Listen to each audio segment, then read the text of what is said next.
পুলিশের বর্ণবাদী আচরণের প্রতিবাদে চলমান বিক্ষোভের মধ্যেই যুক্তরাষ্ট্রে আরও একজন কৃষ্ণাঙ্গ তরুণ পুলিশি হত্যার শিকার হয়েছেন। নিহত ব্যক্তির নাম রিজন কিজি। পুলিশের গুলিতে ঘটনাস্থলেই প্রাণ হারান 29 বছর বয়সী এই তরুণ। তার মৃত্যুর সঙ্গে সঙ্গে ঘটনাস্থলে শতাধিক লোক সমবেত হয়ে বিক্ষোভ শুরু করেন।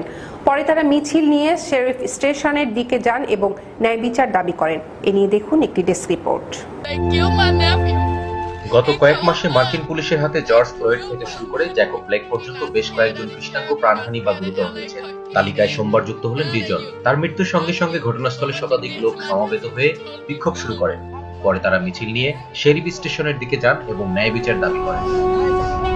স্থানীয় শেরিফ লেফটেন্যান্ট ব্র্যান্ডন ডিন দাবি করেছেন, ভেহিকল কোড লঙ্ঘন করার অভিযোগে রিজনকে থামানোর চেষ্টা করেন লস অ্যাঞ্জেলস কাউন্টি শেরিফের ডেপুটিরা।